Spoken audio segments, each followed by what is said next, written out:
That's my कानूनी page.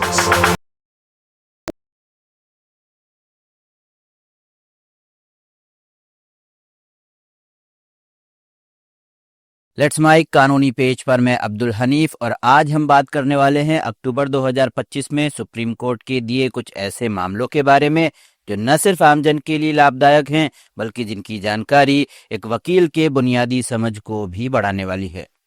तो चलिए एक एक करके निर्णयों को समझते हैं और देखते हैं इनका भारतीय न्याय व्यवस्था पर क्या प्रभाव पड़ेगा। Chief justice B R. गवई और जस्टिस के विनोद चंद्रन की पीठ राहुल अग्रवाल बनाम स्टेट ऑफ वेस्ट बंगाल के मामले की सुनवाई कर रही थी।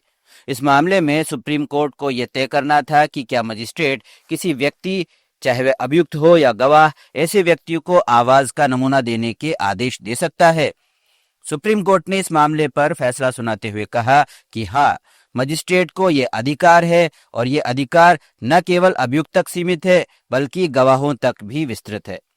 सुप्रीम कोर्ट ने यह भी स्पष्ट किया कि आवाज, उंगलियों के निशान, डीएनए या लिखावट जैसे नमूने साक्ष्य नहीं बल्कि भौतिक साक्ष्य यानी फिजिकल एविडेंस माने जाते हैं। इसलिए इन्हें लेने से संविधान के अनुच्छेद 20 सब क्लॉज 3 यानी आत्मदोष के विरुद्ध संरक्षण का उल्लंघन नहीं होता। यह फैसला 2019 के रितेश सिन्हा बनाम स्टेट ऑफ यूपी के निर्णय की भी पुष्टि करता है, जहां कोर्ट ने कहा था कि न्यायिक मजिस्ट्रेट अभियुक्त के अलावा अन्य व्यक्ति से भी आवाज का नमूना मांग सकता है। सुप्रीम कोर्ट का यह फैसला जांच एजेंसियों के लिए बेहद खास है।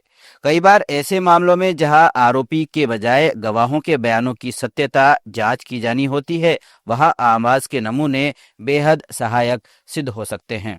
ये कोर्ट ने स्पष्ट किया कि ट्रायल कोर्ट के दौरान गवाह भी आवाज के नमूने देने के लिए बाध्य हो सकता है। यह फैसला तकनीकी साक्ष्यों की बढ़ती भूमिका को मान्यता देता है। एक ऐसा समय जब डिजिटल साक्ष्य और ऑडियो रिकॉर्डिंग के आपराधिक मुकदमों में निर्णायक साबित हो रहे हैं। एक अन्य मामले में सुप्रीम कोर्ट ने कोर्ट और प्रोसिक्यूशन को एक अहम चेतावनी देते हुए कहा कि गवाहों को पक्षद्रोही यानी होस्टाइल विटनेस घोषित करना कोई नियमित या औपचारिक प्रक्रिया नहीं है। सुप्रीम कोर्ट शिव कुमार उर्फ बालेश्वर यादव बनाम स्टेट ऑफ छत्तीसगढ़ के एक मामले की सुनवाई कर रही थी। इस मामले में जस्टिस बी.वी. नागरत्ना और जस्टिस के.वी. विश्वनाथन की पीठ ने कहा कि सिर्फ मामूली विसंगतियां या याददाश्त की त्रुटियों के आधार पर गवाह को पक्षद्रोही घोषित करना उचित नहीं है।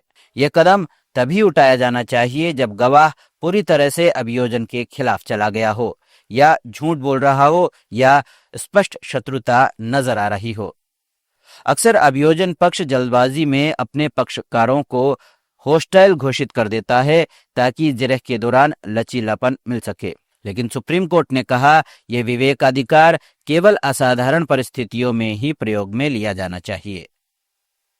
यह फैसला भारतीय साक्ष्य अधिनियम की धारा 154 और अब नई साक्ष्य अधिनियम 2023 की धारा 157 की व्याख्या को नया स्वर देता है। इस मामले पर न्यायालय ने कहा कि हमारे सामने बार बार ऐसे मामले आते हैं जहां प्रोसिक्यूशन बिना किसी ठोस कारण के गवाहों को पक्षद्रोही घोषित करने की मांग करता है और अदालतें इसे सहज रूप से स्वीकार कर लेती है। यह प्रवृत्ति न्याय के लिए हानिकारक है। यह निर्णय न्यायिक विवेक के उपयोग की सीमाओं को स्पष्ट करता है और यह सुनिश्चित करता है कि गवाहों पर अनावश्यक दबाव न बनाया जाए। न्यायालयों को अब यह देखना होगा कि क्या वाकई गवाह ने अपने बयान से पलटने का इरादा दिखाया है या केवल बयान में मामूली अंतर आया है। सुप्रीम कोर्ट ने एक मामले में झारखंड के कुछ शिक्षकों की बर्खास्तगी को रद्द करते हुए कहा कि उन्हें एक ऐसे आरोप के लिए दंडित किया गया जिसका उल्लेख कारण बताओ नोटिस यानी शो कॉज नोटिस में कभी नहीं किया गया था। न्यायमूर्ति दीपांकर दत्ता और न्यायमूर्ति के.वी. विश्वनाथन की पीठ ने रवि ओरान बनाम state of Jharkhand and others के मामले में सुनवाई करते हुए कहा कि किसी व्यक्ति को ऐसे आरोप पर सजा देना जिसका उसने कभी जवाब देने का अवसर ही नहीं मिला हो, प्राकृतिक न्याय के सिद्धांतों का सीधा सीधा उल्लंघन है। इस केस में शिक्षक अनुसूचित जनजाति वर्ग से थे जिन्हें 40% अंक की पात्रता की शर्त पूरी करनी थी। लेकिन प्रशासन ने गलत अंक गणना पद्धति अपनाते हुए उन्हें अयोग्य ठहरा दिया। बाद में उन्हें एक अलग आरोप पर बिना सुनवाई के बर्खास्त कर दिया गया।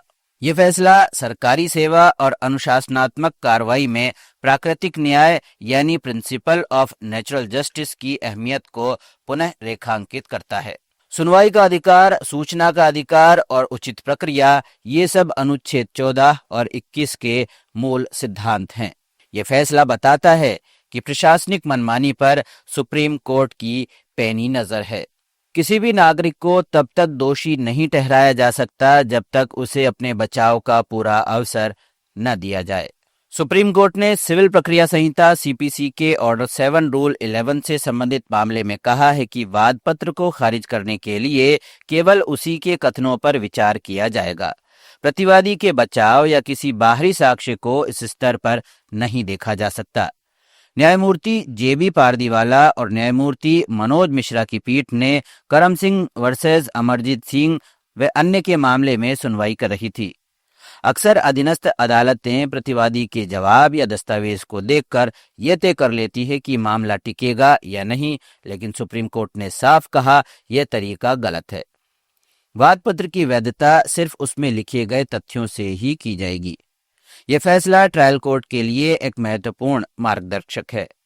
यह सुनिश्चित करता है कि वादी को अपनी बात रखने का पूरा अवसर मिले, प्रतिवादी की दलीलों से पहले ही मामला खारिज न हो। सरल शब्दों में कहा जाए तो अगर कोई व्यक्ति दावा करता है कि उसका अधिकार छिन गया तो अदालत पहले उसकी पूरी बात सुनेगी। बचाव पक्ष की कहानी बाद में सुनी जाएगी, शुरुआत में नहीं। इसी तरह एक अन्य मामले में सुप्रीम कोर्ट ने एक महत्वपूर्ण निर्णय दिया।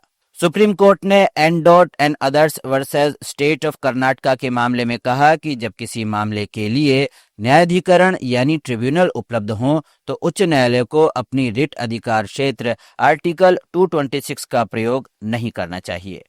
यह फैसला L Chandra Kumar versus union of India 1997 के निर्णय की एक बार फिर पुष्टि करता है, जहां सिद्धांत दिया गया था कि जहां एक प्रभावी वैकल्पिक उपाय उपलब्ध हो वहां सीधे उच्च न्यायालय जाना अनुचित है। इस मामले में कर्नाटक में 15,000 प्राथमिक विद्यालय शिक्षकों की भर्ती को लेकर विवाद चल रहा था।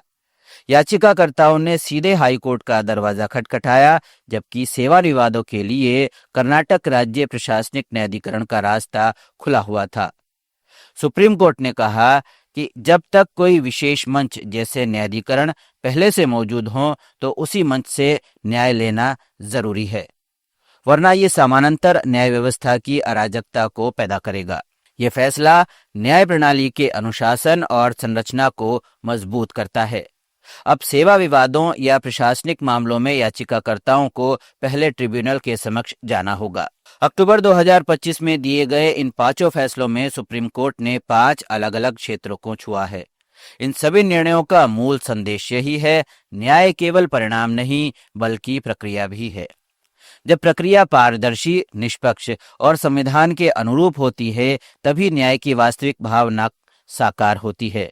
सुप्रीम कोर्ट ने अपने इन ताज़ा फैसलों से एक बार फिर यह साबित किया है कि न्याय केवल शब्दों में नहीं बल्कि क्रियान्वयन में भी जीवित रहना चाहिए। लेट्स माइक के कानूनी पेज पर फिलहाल इतना ही। अगर आपको इन सभी मामलों की साइटेशन या पूरी डिटेल चाहिए तो हमें डीएम करें।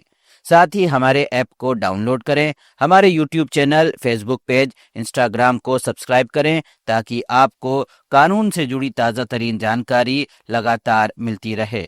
फिलहाल इतना ही। अगले एपिसोड में आपके लिए सुप्रीम कोर्ट के नए और ताज़ा तरीन फैसले लेकर एक बार फिर आपके सामने हाजिर होंगे। तब तक के लिए नमस्कार। आप सुन रहे थे let's make more than radio. Follow कीजिए हमें हमारे सोशल मीडिया प्लेटफॉर्म्स पर। It's time for news. It's time for More Than Radio. Presenting the first radio news app, Let's Mic.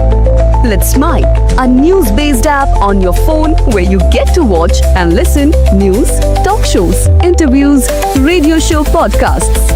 On Let's Mic, you get all relevant information of TV, print, radio, podcast, and digital. Let's Mic talks about every segment of life.